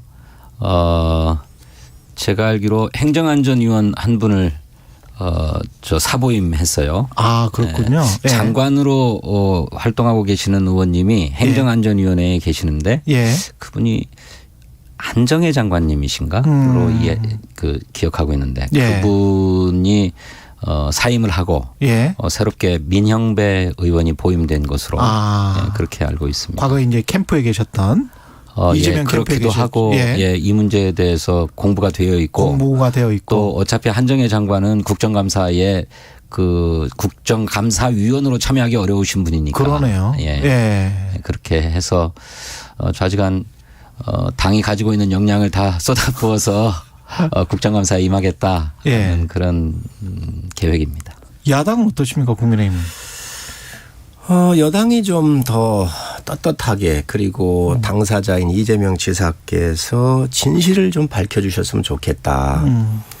여당의 경선 과정에서 왜 서른 의원 같은 경우가 구속될 수도 있다고 생각을 했겠어요? 그렇게 얘기를 했잖아요. 이거는 보통 상식을 넘는 엄청난 사건입니다. 그렇기 때문에 이걸 무드려하지 말고 이재명 지사께서 뭐 또 5,503억을 본인이 단군 이래 최대의 실적이라고 그러면서 자랑을 하는 판이 되겠지요. 그러나 이것은 자랑할 내용이 아니라 행정에 대한 최고의 책임자로서 설계하고 결재하고 총감독했고 그리고 실무는 유동규가 했다라고 했던 본인이 얘기한 거거든요. 그래서 이 대정동뿐만이 아니라 백현동도 있고 여러 가지가 있잖아요. 그렇기 때문에 이거에 대해서는 단군 이래 최대의 부패 사건이기 때문에 저는 이걸 분명히 좀 밝혀야 한다고 생각을 해요. 그리고 이게 국정감사에서 공수의 대결 문제가 아닙니다. 이거는 국가 경영에 대한 부패에 관련된 문제예요. 국가 지도자를 뽑는 문제이기 때문에 이거는 그렇게 간단하게 넘어갈 수가 없는 일이라고 봅니다. 그 국정감사를 어떻게 준비하고 계시냐 물었더니 다른 말씀을 하고 계셔서 이재명 지사가 민주당의 대통령 후보로 선출된 만큼 당의 권고를 받아서 경기지사직을 사퇴할 수도 있었습니다. 그런데 본인의 결심으로 사퇴하지 않고 국정감사를 받겠다 이렇게 했죠. 그것은 야당의 정말로 어마어마한 정치적 공세가 예상됨에도 불구하고 국정감사에 임할 만큼 떳떳하고 깨끗하다. 적어도 대장동 개발 사업과 관련해서 이재명 지사가 민간에 특혜를 주었다거나 또 그 특혜의 대가로 무슨 부정한 돈을 받았다거나 하는 일이 없다. 오히려 당시에 한나라당이죠. 국민의힘 전신 정당의 시의원들이 주장했던 것처럼 공공개발이 아니라 민간개발로 넘어갔더라면 그 수많은 천문학적인 개발 이익이 모두 민간 업자들에게 넘어갔을 것인데 이것을 결합개발 사업이라고 하는 것과 민관 합동개발이라고 하는 설계를 이용해서 공공이 환수한 것이다. 그래서 오히려 민간에 넘어갈 뻔했던 개발 이익을 공공이 환수한 것인 만큼 그것도 58% 환수한 거죠. 결과론적으로 보면 58%까지 환수를 한 것이기 때문에 오히려 이 점을 정확하게 평가해달라라고 하는 요청인 것이죠. 그런데 그것을 자꾸 무슨 부패가 있다느니 비리가 있다느니 이렇게만 선제하고 그렇게 몰고 가고 계시지 않습니까? 그런데 지금까지 나온 얘기들 가운데 이재명 지사가 민간에 구체적으로 어떻게 특혜를 줬다는 것인지 또 그것이 어떻게 잘못됐다는 것인지 하는 얘기가 구체적으로 나온 게 하나도 없습니다. 오히려 5,503억 원을 환수한 데 대해서 평가해 주셔야 됩니다. 알겠습니다. 그 공공환수 자꾸 공공이 얘기를 했다고 그러고 민간 이익을 안 가겠다 그러는데 민간이 왜 이 사업이 10년 20년씩 걸리는 줄 진 의원님 아시잖아요. 왜 그러냐면 토지주의 가격을 제대로 토지주들이 받으려고 그러고 때로는 높게도 받으려고 그럽니다. 그러다가 보니까 땅 수용이 잘 안 되는 거예요. 그래서 민간 개발이 어려워요. 그래서 주택은 적기에 보급을 하고 해다 보니 SH공사나 LH공사가 직접 공권력을 동원을 해서 100% 땅을 수용을 해가지고 그 땅에다가 상한가 제한제를 두어가지고 국민들한테 공급을 하는 것이지요. 그런데 이건 어떻게 된 거냐. 성남시가 여러 번 말씀드렸지만 공공의 힘을 가지고 땅을 수용을 했습니다. 50% 한 주를 가지고 그 한 주의 의미가 커요. 왜? 이 땅을 강제로 뺏으려고 그런 거예요. 강제 수용하려고. 자, 그래서 이 땅을 강제 수용을 해가지고 7사람한테 주잖아요. 그 7사람이 누구냐? 김만배 누나, 김만배 기자 후배, 남욱 부인 이렇습니다. 요게 총 3억 5천이잖아요. 3억 5천이 1조 원대에 가까운 이득을 빼가게 한 거잖아요. 그러니 이게 공공의 탈을 쓴 민간의 소수의 사람들한테 독점을 주었는데 이 설계를 누가 했는가? 이재명 지사가 한 거잖아요. 글쎄요. 결제했고 네. 그리고 10건이 넘는 결제 본인이 관련 없다고 그러더니 또다시 그 서류가 나오고 그러지 않습니까? 그러니까 자, 잠깐만요. 그러니까 그래서 한꺼번에 하나씩 얘기해 보시죠. 너무 많은 말씀을 하시면. 말씀하신 것 중에 전후 관계가 진 의원님은 이게 맞나요? 이게 그러니까 공공이 땅을 샀어요. 근데 분양가 상한제를 해가지고 그러면 분양가 상한제를 안 했을 때는 그러면 모든 정부는 배임의 혐의가 있는 겁니까? 아니요. 그렇지 않습니다. 그거 조금 따져볼게요. 그렇습니다. 그런데 어느 개발 사업에서든 공공이 필요하면 공공이 강제 수용하기도 합니다. 그런데 강제 수용이라고 해서 정당한 보상 없이 수용하냐 하면 그렇지 않아요. 그리고 그 이전에 대장동 개발을 민간 개발로 추진하던 여러 업자들이 이른바 지주작업이라고 하는 걸 하죠. 땅 매입 사업을 해가지고 원주민은 당시에 대장동 내에 땅을 소유하고 있던 원주민은 한 15%에 불과하고 나머지는 전부 외지인 또는 그런 민간 토건업자들이 다 사가지고 있었던 상태였어요. 이것을 민간 개발로 추진했더라면 그렇게 땅을 보상받아 가지고 떼돈을 벌겠다고 하는 사람들한테 고스란히 땅값으로 이익을 돌려주는 것이죠. 두 번째, 그렇게 해서 수용해 가지고 정부가 이를테면 감정평가 가격에 의해서 보상을 하고 땅을 수용했는데 이렇게 수용한 땅을 가지고 나중에 분양을 하지 않습니까? 분양을 하는데 전부 그 업자들에게 다 넘어간 것은 아니고요. 5개 필지만 화천대유에게 공급되었습니다. 그런데 이 5개 필지가 화천대유에 공급되게 된 근본적인 배경은 법이 그랬어요. 2012년 3월 달에 법을 개정해 가지고 시행령을 만들어 가지고 이렇게 민관이 공동으로 출자한 경우에 민간 업자에게 택지를 우선 공급하도록 했습니다. 이명박 정부가 한 일입니다. 왜 그렇게 했는가? 그거는 당시에 개발 사업을 활성화시켜 보겠다고 그렇게 한 거예요. 그래서 화천대유에게 5개 필지를 민관 공동 출자자이기 때문에 우선 공급한 거고 그것을 85평방미터 이하의 작은 평수의 아파트를 짓도록 하는 토지였기 때문에 감정평가 가격에 의해서 계약한 것입니다. 법 제도적으로 그런 거예요. 아무런 특혜가 없어요. 원래 법이 그렇게 돼 있습니다. 알겠습니다. 그 요즘에 민주당 의원님들 나오시면 굉장히 복잡하게 설명을 해가요. 그럴 필요 없습니다. 이거 간단한 사건입니다. 자, 민간들이 하려고 그러지요. 왜 그러냐? 돈이 되니까. 그런데 이게 시가가 600만 원짜리 땅이에요. 그런데 280만 원에 강제 수용을 한 거예요. 그래서 피눈물 나는 토지주들의 땅을 뺏긴 많은 사람들이 있습니다. 이렇게 땅을 싸게 사가지고 택지 개발을 해서 11개 필지로 나누지요. 그래서 여기에 11개 필지로 나누어 가지고 6개 필지는 건설회사들한테 팝니다. 그게 180대 1 나온 거잖아요. 두 번째, 여기 5개 필지는 화천대유가 0.99%밖에 안 됩니다. 지분율이. 전체 지분율 중에. 그러니까 법에 그렇게 돼 있다니까요. 아니, 법에는 줄 수도 있는데. 공동 투자자에게 주도록 돼 있어요. 줄 수 있습니다. 줄 수 있는데 그렇다고 한다면 어떻게 줘야 되느냐. 이 건설회사들이 사갔던 금액으로 줘야지요. 건설회사들이 100원에 사갔으면 화천대유는 0.99%에 1% 채 미만이 되는 지분을 갖고 있는 회사인데 이 회사가 와서 고생했다 그러면서 건설회사에서 100원에 줬으면 이 화천대유에다가 63원에 줬지 않습니까? 그래서 여기에 차익이 그렇지 않고요. 2,300억을 더 싸게 준 거예요. 화천대유에 또. 제가 보니까 한 잠깐만요. 100원이면 95원쯤에 줬어요. 아니, 잠깐만요. 감정평가 가격으로. 자, 그래서 여기에 이득을 난 게 2,300억입니다. 땅을 분양해 가지고 남은 돈에 먼저 준 건 4,040억이고 땅만 분양해서 배당금 7명한테 한 거. 그리고 0.99%밖에 안 되는 화천대유가 주주로 들어왔다 그래서 법상 줄 수 있는 그걸 이용을 해가지고 100원짜리를 63%에 주어가지고 남게 한 게 또 2,300억이고 이 땅을 갖다가 이제 분양을 또 할 거 아닙니까? 그래서 이게 3천만 원 넘게 분양가 상한제 받지 않고 해서 지금 또 분양 수익으로 들어올 게 또 몇천억이 돼요. 그래서 그러니까 의원님. 1조 원 정도가 된다는 건데 제가 드리는 말씀 뭐냐.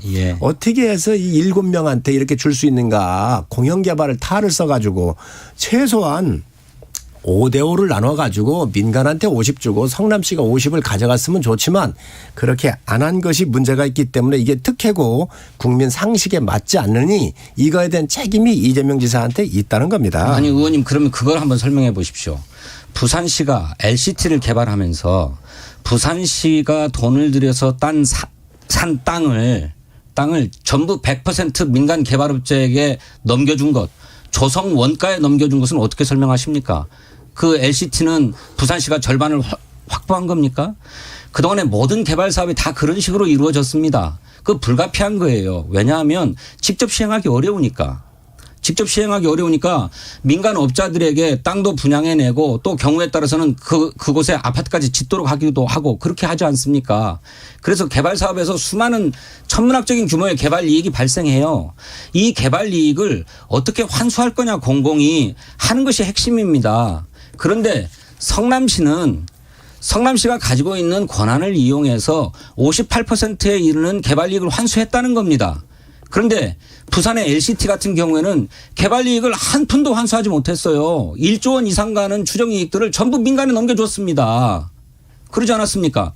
이런 관행을 깨야 되겠다고 했던 것이 이재명 시장이에요. 그런데 이재명 시장이 하노라고 했지만 그래서 저희들이 볼 때는 그 어떤 역대 개발 사업에서보다도 더 많은 공공환수액을 실현했지만 그럼에도 불구하고 천문학적 규모의 개발 이익이 민간에 넘어갔으니 앞으로 이 문제를 어떻게 제도적으로 그렇게 하지 못하도록 할 것인가 하는 것이 우리들의 숙제라고 생각합니다. 그 점은 이재명 시장도 인정하고 있는 바고요. LCT 같은 경우는요. 용적률을 높여주다가 행정적으로 문제가 생긴 거예요. 그래서 다 감옥 간 겁니다. 잘못됐으니까 감옥 갔지 않습니까? 대장동 같은 경우는 택지를 수용을 했어요. 국가가. 그런데 이것도 제대로 하려면 어떻게 해야 되느냐. 성남시가 100% 다 수용을 했잖아요. 그런 성남시가 100% 다 공영으로 하는 게 맞지요. 공공으로 했어야죠. 그걸 반대한 게 누굽니까? 잠깐만요. 100% 공공개발로 하려고 했는데 가만히 계셔보세요. 반대한 게 성남시의 시의원들이고 그 당시에 국민의힘이 압도적으로 다수를 형성하고 있었지 않았습니까? 아니 가만히 계셔보세요.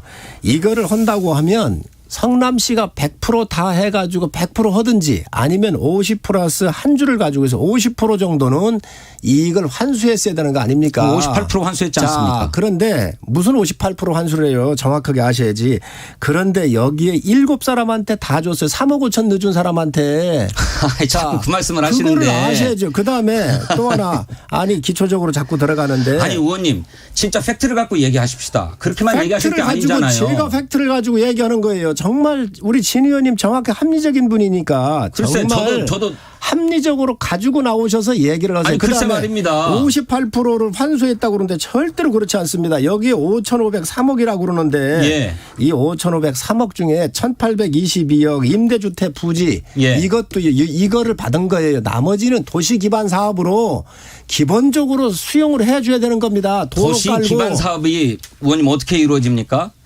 해당 개발 지역 내에 도시 기반 시설을 건설하도록 돼 있습니다. 멀리 떨어져 있는 곳에 하는 게 아닙니다. 그래서 멀리 떨어져 있는 20km 떨어져 있는 수정구 신흥동 지역에 공단을 공원화하는 사업을 결합시켜 가지고 거기에 2,750억 환수하지 않았습니까? 개발 이익으로. 또 대장동 개발 지역 내에 이른바 도시 기반 시설 법적으로 의무적으로 하도록 되어 있는 도시 기반 시설 갖춘 것은 7천억 규모입니다. 그것도 따지면 개발 이익 환수한 겁니다. 자, 제가 질문하겠습니다. 그러면 진 의원님 답답하시죠? 그 신흥동 성남 제1공단 부지가 있는데 네. 여기를 공원으로 한다 그랬어요. 네. 이 여기에서 나온 이게 군인들이 돈을 내 가지고 적금 들은 이 땅이에요. 여기 3,900억 정도 투자를 했는데 군인공제가 거기에다 투자를 했죠. 맞습니다. 그런데 예. 이 땅을 수용을 했어요. 그러면 이 땅값을 누가 냈습니까? 군인공제회에 군인공제한테 이 땅을 공원화로 뺏었잖아요. 주상복합 부지를 뺏어가지고. 뺏은 겁니까? 아이고, 저 행정부가 뺏었지요. 저 성남시가. 의원님, 군인공제회가 돈을 벌려고. 아니, 예, 들어보세요. 네. 군인공제가 전임시장이 여기에다가 군인공제 사업할 수 있도록 승인을 다 내놓았습니다. 3년 동안 허가를 안 해줘가지고 다음에 그것을 성남시가 공원화했어요. 네. 강제 수용을 해서. 네. 그래가지고 이 15,000 부지 중에 6,400평을 지금 성남시가 이것을 공원화로 해서 가져간 거 아닌데 그 돈을 누가 냈습니까?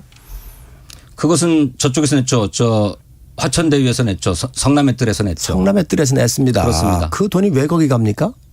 왜 그리 안 갑니까? 그 돈이 거기 갈 이유가 뭐가 있죠?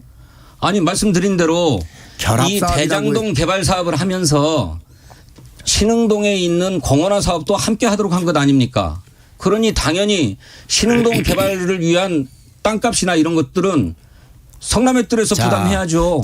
그게 뭐가 문제입니까? 제가 드리는 말씀이 바로 그겁니다. 이 대장동은 일개 구은 정도가 사는 그러한 동이에요. 5,903호가 들어갔어요. 네. 자, 그래서 여기에 한 2만 명 가까이 정주를 하는데 네. 요즘에 지방 가면 2만 명 된 정도 미만이 되는 군도 많습니다. 네, 물론입니다. 자, 그러면 이러한 도시를 개발할 때는 네. 가운데 공원, 소방서, 의료시설, 학교 다 넣어놓고 다 들어갔습니다. 자, 했습니다. 그런데 동사무소 있습니까 지금? 거기에 주민센터 있습니까? 이제 지으면 되죠. 그게 없어가지고 성남시가 지금 30억 들여 땅을 또 사고 있습니다. 지금 입주하고 있는 상황 아닙니까? 자, 아니, 잠깐 말씀드려보세요. 이런 공공용지도 확보를 안 했습니다. 원래 이런 부지, 도로 다 기부채납 받게 돼 있는 겁니다. 민간이 그렇습니다. 하더라도. 7천억 기부채납 받았습니다. 자, 그런데 예. 이 부분에 대해서 지금 성남 1공단 부지를 가가지고 그거를 잘했다고 그러는데요. 있을 수가 없는 얘기예요. 여기도 오른쪽에 있는 주머니 돈 빼다가 왼쪽에 놓고 돈 벌었다고 그러는 거 똑같아요. 성남 시민들이 다 요구했습니다. 성남 시민들이 다 요구했고요. 그리고 그 지역의 지역구인 아니 지금 의원 조금 말씀 좀 들어보세요. 그 지역의 지역구인 김태년 의원이 그 이른바 신흥동 1공단 지역에 평지 공원을 요청하는 시민들의 요구를 받아서 총선 공약을 했고요. 이재명 시장도 시장 공약으로 한 사업입니다. 그런데 거기에 전임 이대엽 성남시장 저 국민의힘 소속이죠. 이대엽 시장은 주상복합 아파트 짓겠다고 했어요. 그런데 성남 시민들이 거기는 오랫동안 제1공단으로서 1970년대에 이 수출 주력 역할을 했는데 이제 시민들에게 돌려달라. 거기에 아시는 것처럼 평화대공원이라고 하는 게 있는데 평화대공원 맞죠? 평화대공원인데 이게 너무 고지에 있는 공원이니까 시민들이 잘 이용할 수 없다. 그것과 연결되어 있는 평지공원을 만들어달라 해가지고 공원화 사업을 진행한 겁니다. 저도 시민들의 요구대로. 아니, 저도 좀 얘기 좀 합시다. 잠깐만요. 이제 네. 여기에서 왜냐하면 한 19분 정도 됐기 때문에 다른 주제도 좀 있고요. 아니, 예. 요건 하나 좀 정리를 하고 가야 될 것 같아요. 이 시장 공약 사항이 맞습니다. 성남 1공단 부지. 자, 그런데 성남 1공단 부지로 2km를 반원을 걸어보면 11개 공원이 있습니다.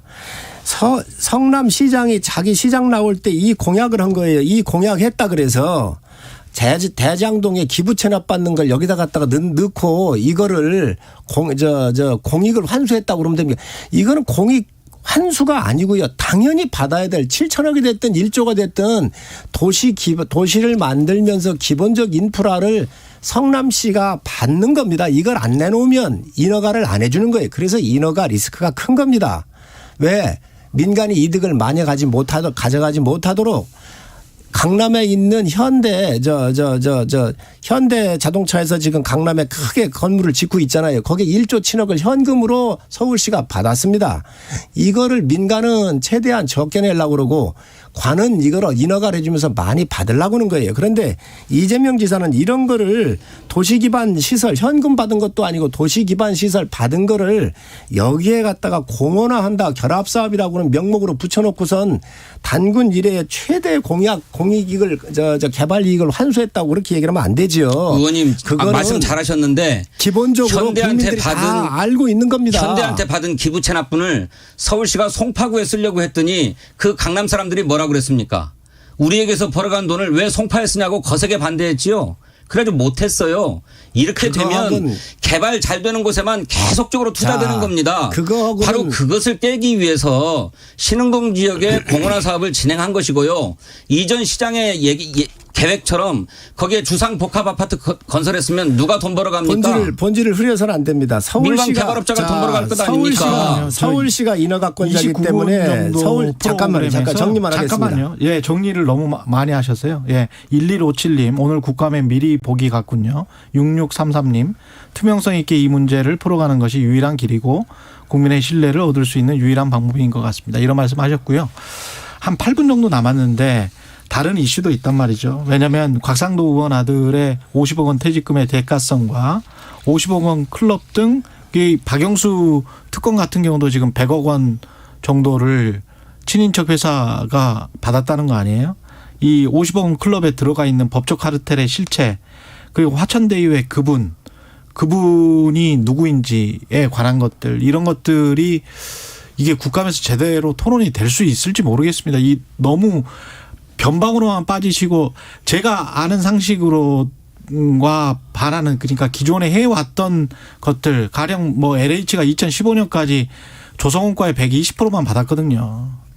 그리고 다 그 뭡니까 그 건설 회사들에게 아주 싸게 하고 그다음에 분양가도 비싸게 받고 그랬던 쭉 이제까지 수십 년이 있는데 그런 것들 다 덮어버리고 이제 막 이야기만 하다 보니까 모든 어떤 구조는 다 덮어버리고 이야기만 하다 보니까 이게 막 산으로 가는 것 같아요. 이건 저는 법적 카르텔이 이렇게 많은 돈을 받을 수가 있는 건지 이거는 뭔가 이게 합법인지 불법인지 불법이 아니라면 불법이 아니어서 문제가 아닙니까? 이거는. 저는 이번에 법적 카르텔이고 뭐 누구고 간에 성역 없이 다 특검을 해가지고 한번 걸어자는 거예요. 우리 시스템을 한번 걸어자는 거예요. 정말 이게 나쁜 습성들이 여기 다 들어가 있습니다. 법조인들이 전관 예우 받아가지고 수원 지검장 한 사람이 여기 들어가 있잖아요. 예. 응?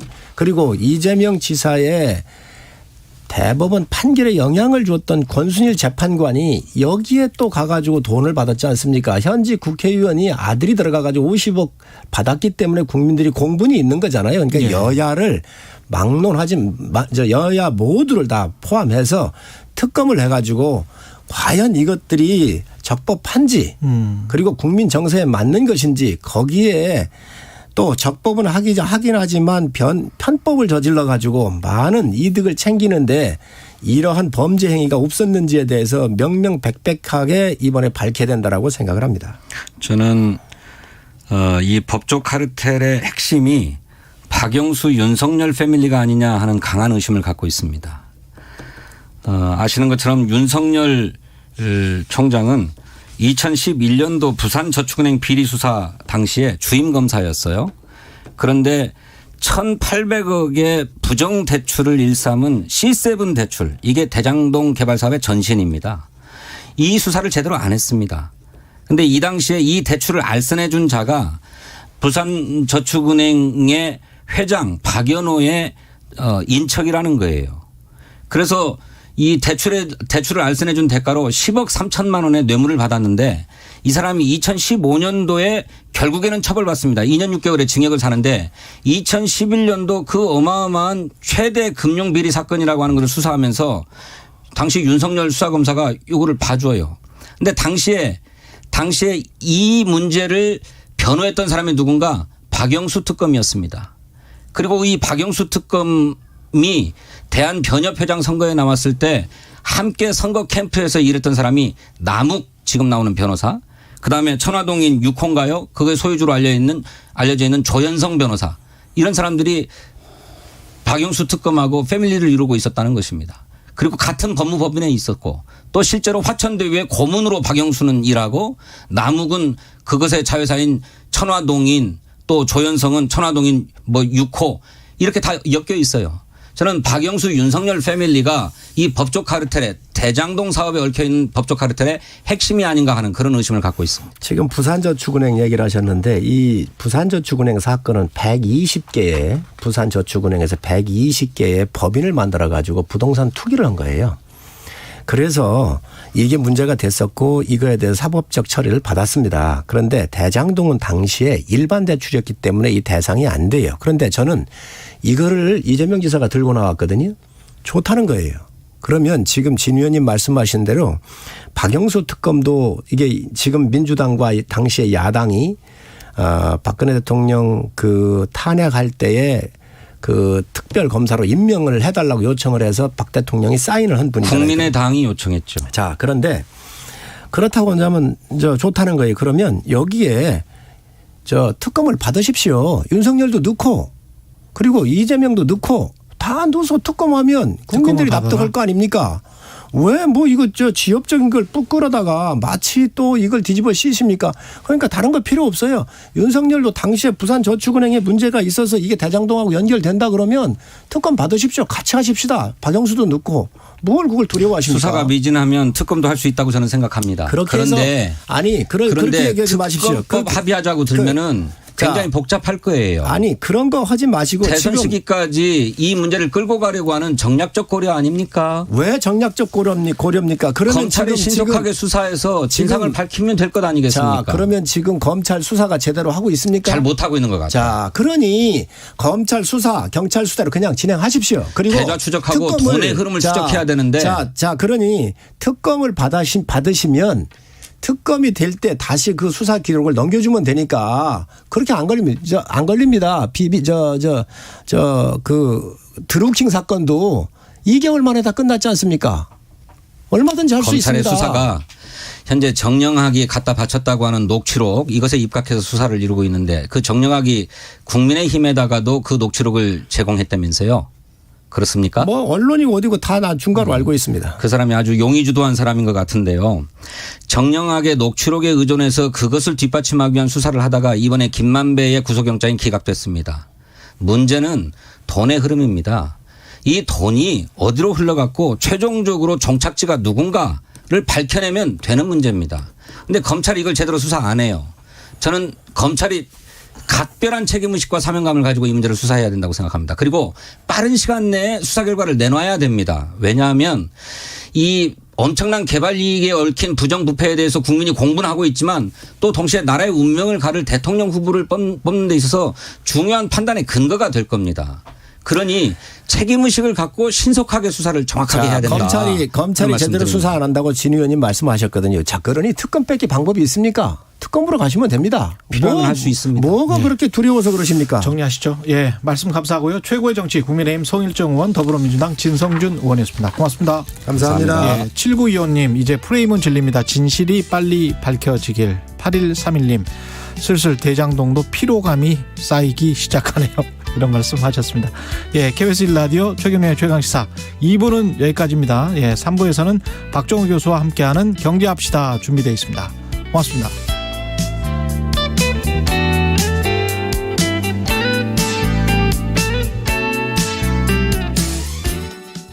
잠시 후 8시 반부터 일부 지역국에서는 해당 지역 방송을 보내드립니다. 가을엔 편지를 하나 하겠어요. 누구라도 그대가 돼요. 사랑하는 이에게 편지를 쓰듯 진심과 정성을 다해 준비하겠습니다. 대한민국 경제지식창고 오후 4시 5분 홍사운의 경제쇼로 여러분을 초대합니다. 깬다. 확 깬다. 주진우 라이브는 시사 프로그램의 한계를 확 깬다. 깨는 시사, 깨어있는 시사. 매일 오후 5시 5분 KBS 1라디오 주진우 라이브. 지금 시각은 8시 30분입니다. KBS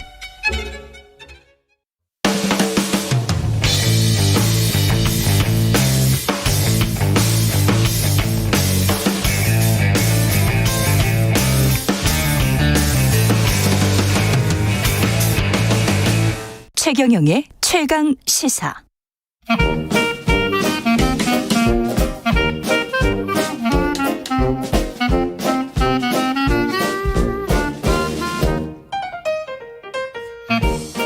네, 최경영의 최강시사 경제합시다. 월요일은 명쾌한 경제 이야기 해보고 있습니다. 박정호 명지대학교 특임교수 나와 계십니다. 안녕하세요. 예, 안녕하세요. IMF 국제통화기금의 반기 금융 안정 보고서 나왔는데요. 그 내용은 뭐 PDF로 한 200페이지 가까이 되는 것 같은데 제가 다 읽어보지는 못하고 드문드문 봤습니다. 드문드문 봤는데 워딩들이 단어들이 세고 예, 그 전에 안 나왔던 문구들이 있고 그래서 이 보통 일은 아니구나 이런 생각을 했습니다. 네, 맞습니다. 사실 IMF는 금융시장의 전 세계적인 안전성을 도모하기 위해서 점검해야 될 중요한 이슈들을 반기마다 정례적으로 보고서를 냅니다. 저도 사실 챙겨본 지는 꽤 됐죠. 한 10년 이상 됐지만 요즘처럼 이렇게 강경한 어조로 경고성을 많이 내 보여진 거는 처음인 것 같고요. 그리고 그 내용과 범위 그리고 분야도 다 여러 군데를 망라해서 이것저것 좀 오늘 좀 말씀드리려고 합니다. 핵심은 인플레이션 우려인 거죠? 네. 인플레이션 우려 때문에 더 정확하게 말씀드리면 인플레이션 우려 때문에 많은 중앙은행들이 여기에 대응하기 위해서 선도적으로 긴축을 선택한 것에 대해서 우려가 좀 많이 있습니다. 좀 설명을 드리면요. 전 세계적으로 특히 신흥국을 중심으로 해서요. 올 벌써 2, 4분기부터 중앙은행에서 금 보유량을 대거 늘리기 시작했었습니다.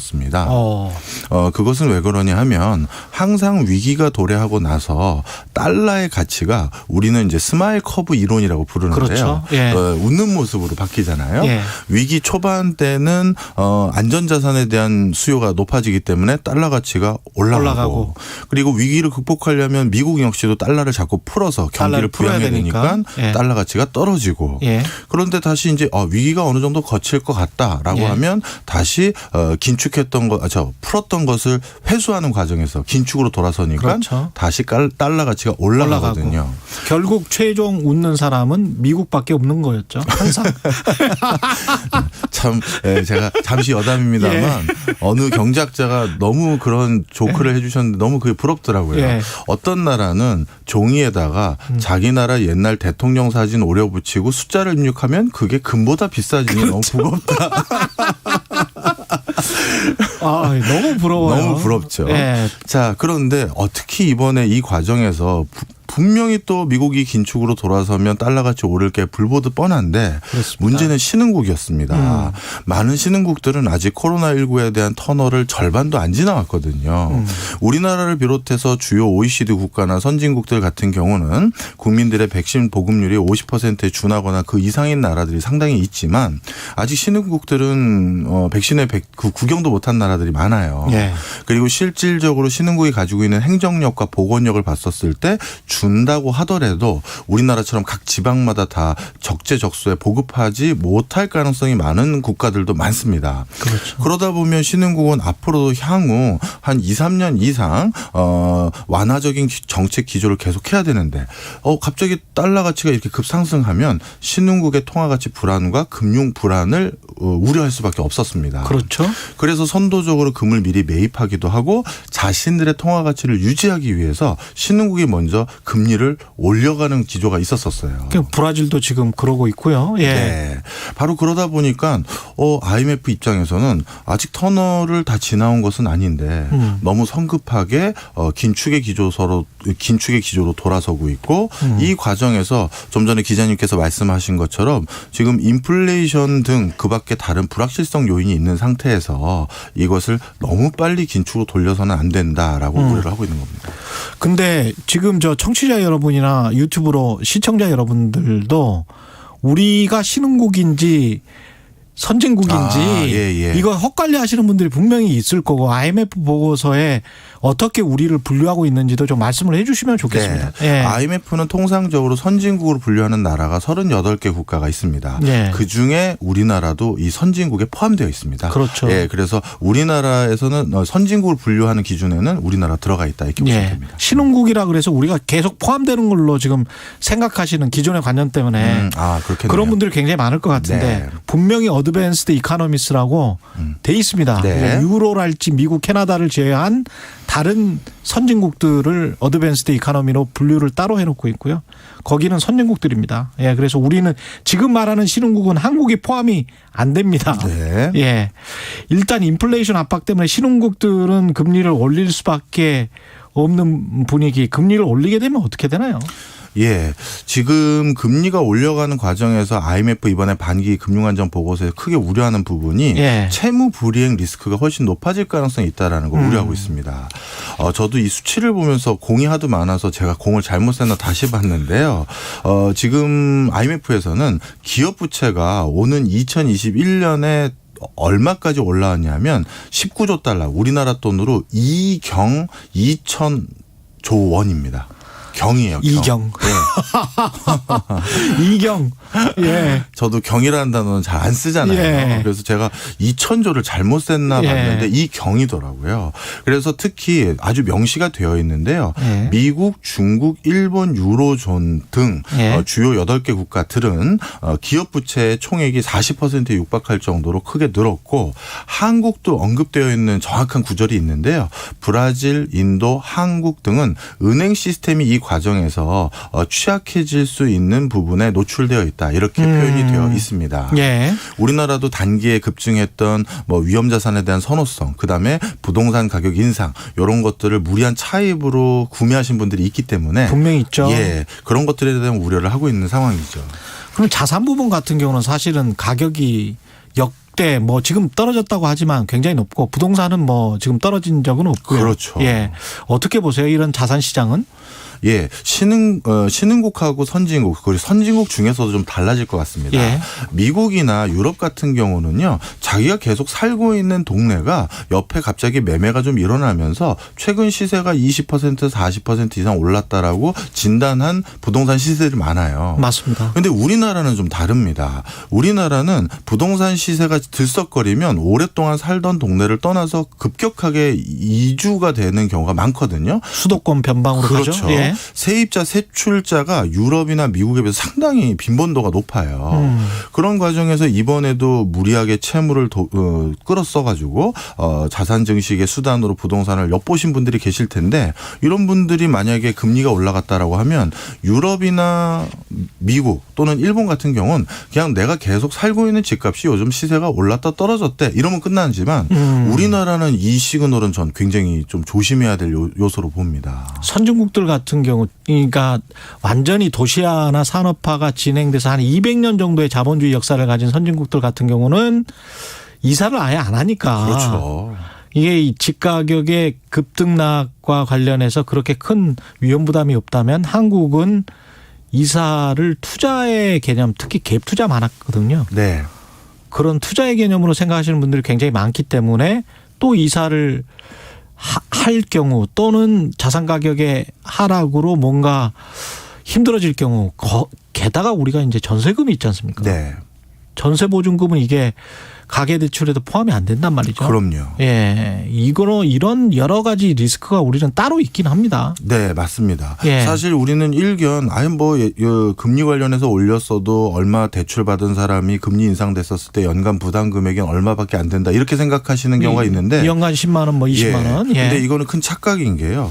금리가 인상됐다는 것은 단순히 부동산 관련한 대출만 인상된 것이 아니라 우리 사람들이 빚을 다 가지고 있잖아요. 그럼요. 그런데 빚을 다 가지고 있는데 이게 부동산에만 편중되어 있는 경우는 아니거든요. 마이너스 통장도 있고. 신용대출. 예. 그렇죠. 여러 가지가 있는데 그런 것들에 대한 전반적인 부담금이 올라갈 경우에는 당연히 이것은 생각보다 규모가 커지는 것이고요. 예. 그리고 그렇게 금리가 올라간 것이 다시 낮아지지가 않거든요. 예. 그러면 상당 기간 계속될 것이라는 건데 이런 것들은 당연히 금융부실뿐만 아니라 가계부채 문제까지도 이어질 것으로 진단하고 있고요.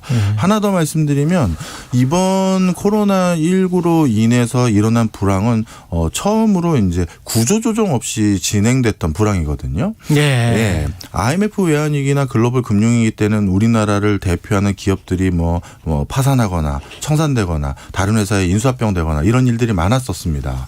그런데 이번에는 우리나라뿐만 아니라 전 세계적으로 대부분의 국가들이 일종의 천재지변으로 인한 불황이기 때문에 묻지마로 회사채를 매입해 주거나 일단 기업의 잔존 여명을 이어갈 수 있도록 만들어줬습니다. 그런데 2차 세계대전 이후 전 세계에서 가장 많은 유동성이 뿌려지다 보니까 이 옥석이 가려지지 않은 상태에서 기업들의 옥석이 가려지지 않은 상태에서 대규모 M&A만 먼저 전개됐었어요. 예전에는 어떤 부실 기업들이 먼저 드러나고 나면 그 기업들이 싸게 매물로 나오고 예. 그러면 견실한 회사들이 그런 기업마저 인수해서 사실 불황이 지나고 나면 특정 회사의 독과점 구조가 더 공고해지는 게 기본적인 그렇죠. 흐름이었거든요. 예. 사실 우리나라도 그렇죠. 예. 우리나라도 배 만드는 회사 얼마나 많았고 자동차 만드는 회사 얼마나 많았습니까? 예. 그런데 이런 불황을 한 번씩 경험하고 나면 그 회사들 중에서 하위권에 있는 회사들이 하나씩 없어지면서 그렇습니다. 상위권에 붙어요. 예. 그래서 이제 우리나라도 이 다음번에 만약에 위기가 오면 사실 이제 구조조정이라는 선택지가 없는 상황이 돼버려요. 자동차 만드는 회사 하나 됐고 배 만드는 회사 2개 됐고 반도체 만드는 회사 2개 됐고 이런 수준이거든요. 그렇죠. 그런데 그런 수준에서 한 회사가 또 어지러워서 힘들어서 다른 회사가 인수하면 한 회사씩밖에 안 남는 독점적인 기업 구조가 돼버리거든요. 그런데 이런 과정에서 하여튼 이번에 인수합병이 대거 늘어났어요. 유동성이 네. 많이 확보되면서.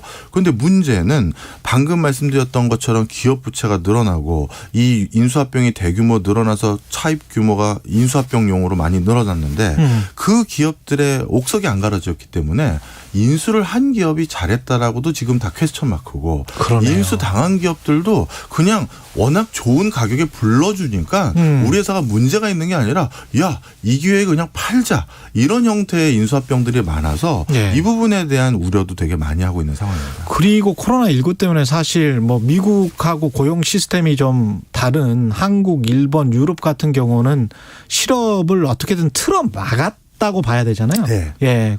국가가 고용보조금이랄지 이런 것들을 굉장히 그렇죠. 많이 줌으로써. 근데 이제 이런 인수합병 늘어나고 이러면서 금리가 올라가 버리면 구조조정의 아픔이 들어올 수도 있는 거잖아요. 맞습니다. 예. 이번에는 그래서 코로나19가 불황과 함께 구조조정이 일어나고 그다음 인수합병이 일어난 게 아니라 지금은 돈의 힘으로 야 서로 몸집 불리자 우리가 그렇죠. 합치자 신규 사업 진출하 같이 하자 이렇게 해서 M&A가 먼저 진행됐고 그런데 금리가 올라가고 그리고 긴축 기조로 돌아서면서 돈의 힘으로 경제가 돌아가는 게 일부 주춤할 것 같거든요. 그렇죠. 그럼 뒤늦게 몸집이 커진 M&A 한 초우량 기업들이 예. 이제 구조조정을 뒤늦게 할 수밖에 없는 거죠. 맞습니다. 그러면 예. 위드 코로나와 함께 우리가 목격할 부분이 이제부터 구조조정이 아닌가 걱정하는 나라들이 많습니다. 지금부터 본선 시작이다. 그렇네요. 그런 생각도 들고요. 자산이라는 측면에서도 자산의 크기만 커졌지 그걸 뒷받침할 수 있는 소득은 사실은 돈 찍어내서 이전 소득으로 이렇게 대충 떼운다든가 네. 투자로 좀 한몫 보신 분들 있다든가 근데 그거는 소수일 테고 예. 그런 정도일 테기 때문에 전체적으로 내가 소득이 늘어서 자산이 늘어났다 이거는 아니잖아요. 그렇죠. 이게 그러면 자산 가격이 너무 커졌는데 그 자산 가격을 뒷받침할 소득이 없으면 현금 흐름이 없으면 금리가 높아질 때는 그러면 그 현금 흐름이 좀 힘들어지는 분들이 자산을 내놓을 가능성, 네. 기업을 내놓을 가능성, 네. 부동산 뭐 다른 뭐 리테일 부동산, 오피스 부동산 다 마찬가지죠. 예.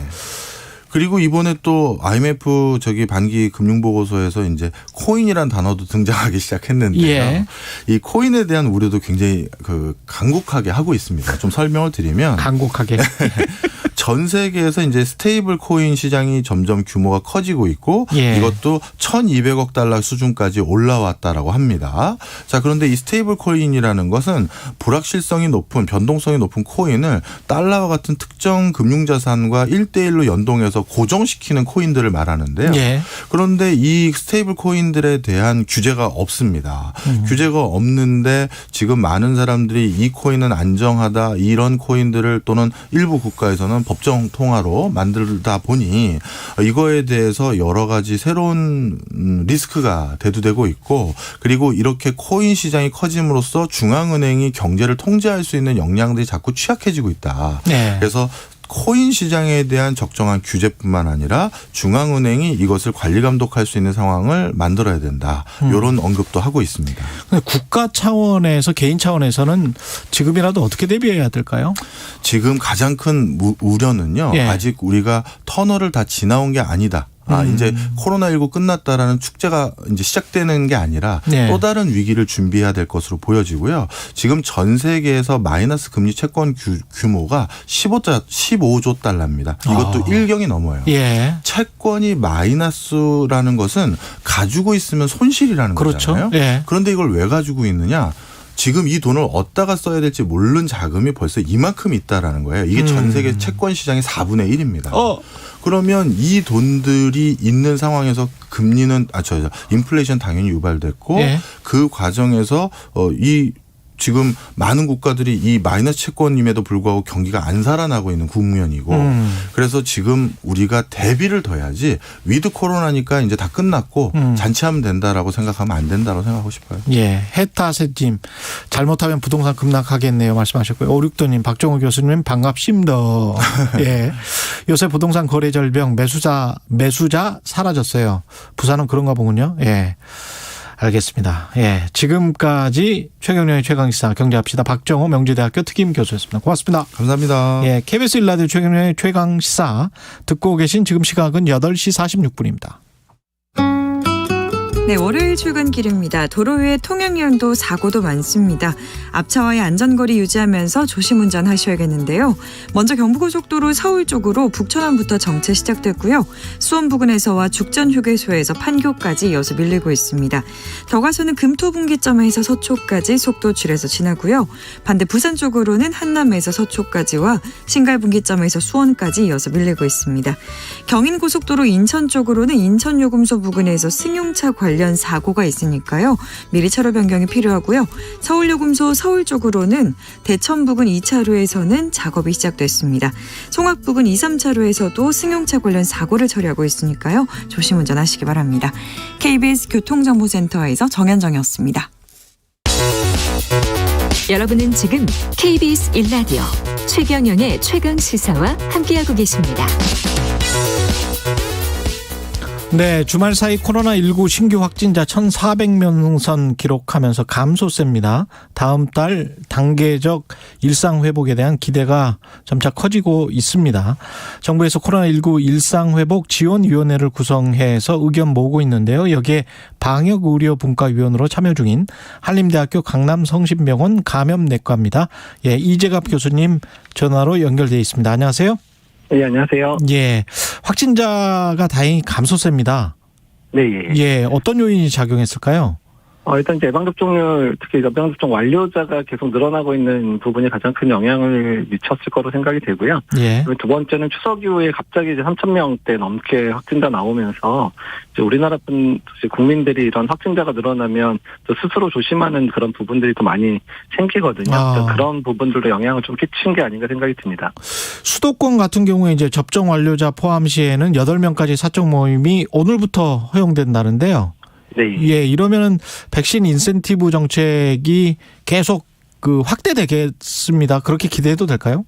네, 일단은 이제 단계적 일상회복 직전에 일단은 이제 그 다리 개념으로 이제 시작된 부분이어서 일단 앞으로의 단계적 일상회복의 방향성을 보여준 부분이라 생각하시면 될 것 같고요. 네, 다만 워낙 이제 미접종자 2명에 접종자 6명 이렇게 하려고 했었는데 지금 아직도 접종 완료자가 좀 많이 없다 보니까 지금 이제 4+4로 지금 된 상황인데요. 4+4. 아마도 예.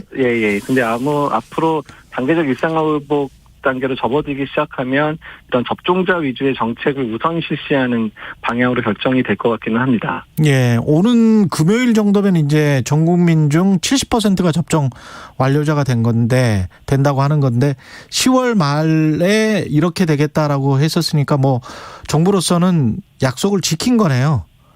네, 그렇습니다. 일단 이제 접종 완료자 이제 10월 말까지 하겠다는 부분들 일단 달성이 된 거고요. 예. 그분들이 이제 제대로 이제 면역이 형성되는 게 2주 정도 걸리니까 11월 초부터는 일단은 이제 접종 완료자 70%의 상황이 본격적으로 시작된다 이렇게 보시면 될 것 같고요. 지금의 접종 속도를 보면 접종 완료일도 상당히 더 올라가지 않을까 이렇게 예상을 하고 있습니다. 그러면 나중에 뭐 80% 넘게 올라가고 그러면 우리가 말하는 뭐 집단 면역이라는 거는 언제부터 확실하게 의학적으로는 이 집단 면역이다 이렇게 이야기할 수 있는 건가요?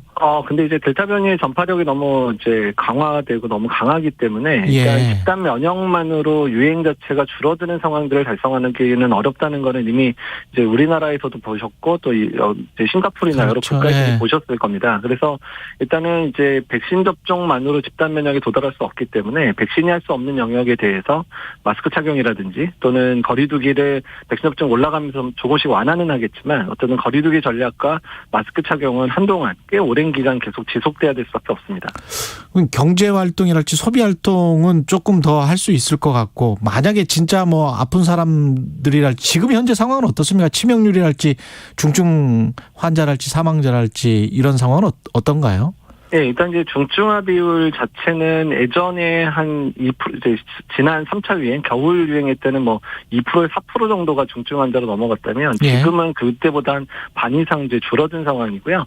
그다음에 사망자 비율도 이제 7월, 8월 넘어가면서 이제 한 예전에 지난 겨울에 거의 3%까지 올라갔는데 지금은 0.3에서 0.5% 정도까지 줄기는 줄었거든요. 그래서 전반적인 위중증화나 이제 그런 사망자는 감소는 되고 있지만, 근데 그 패턴이 계속 바뀌고 있습니다. 그래서 이제 7, 8, 9월은 50대 미만, 20에서 50대가 접종을 안 할 때는 40에서 50대가 주로 중증이면 지금 이제 고령층이 6개월 이제 예방적으로 6개월 넘어가니까 지금 다시 70대 이상에서 중증 비율이 다시 늘어나고 있는 상황이거든요. 그래서 이제 이런 부분들 감안해서 이제 단계적 일상회복 정책도 좀 조정을 해야 될 것 같습니다.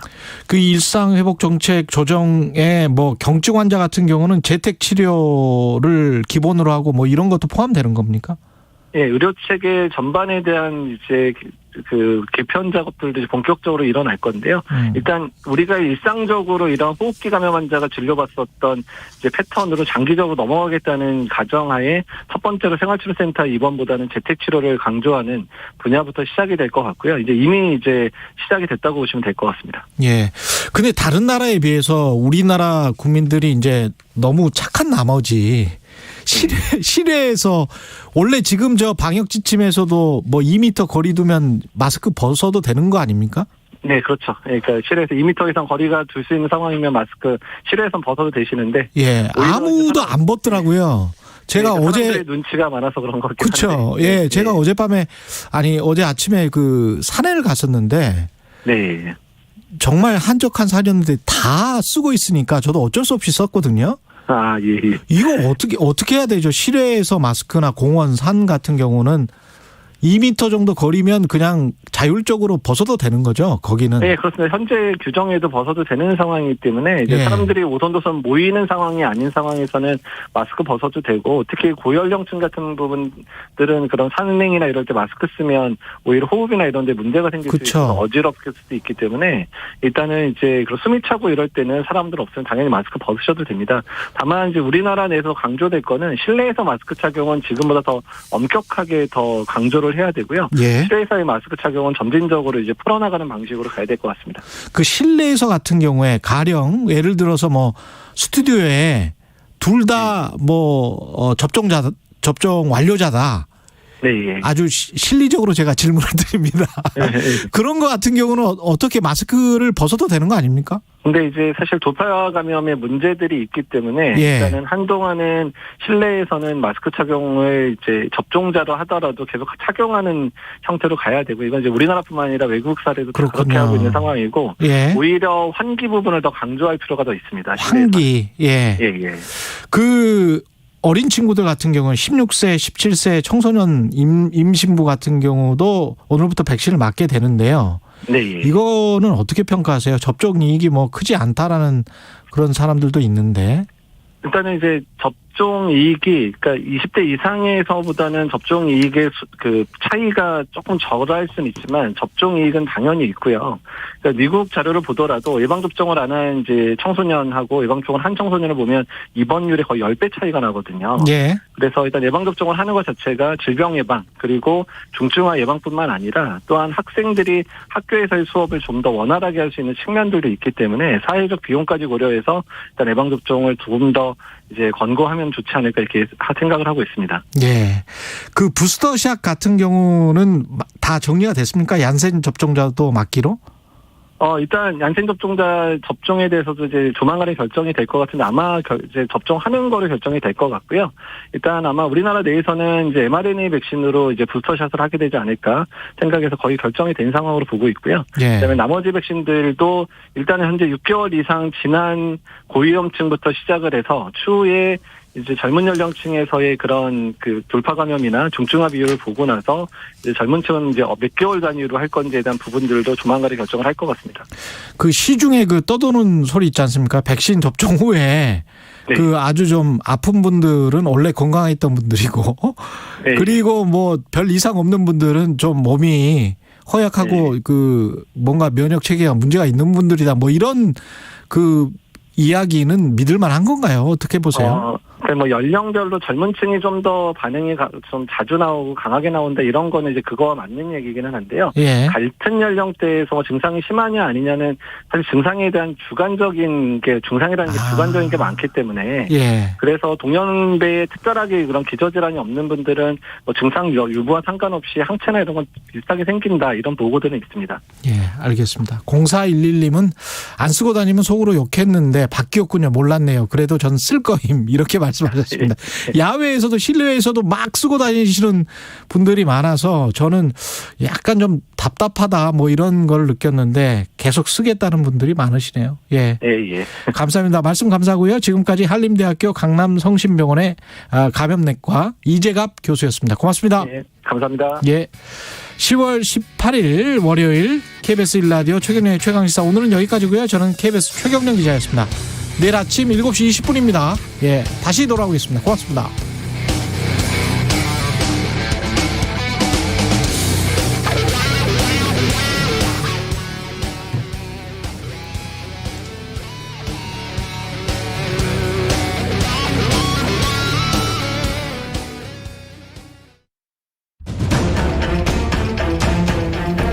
현재 수도권에서는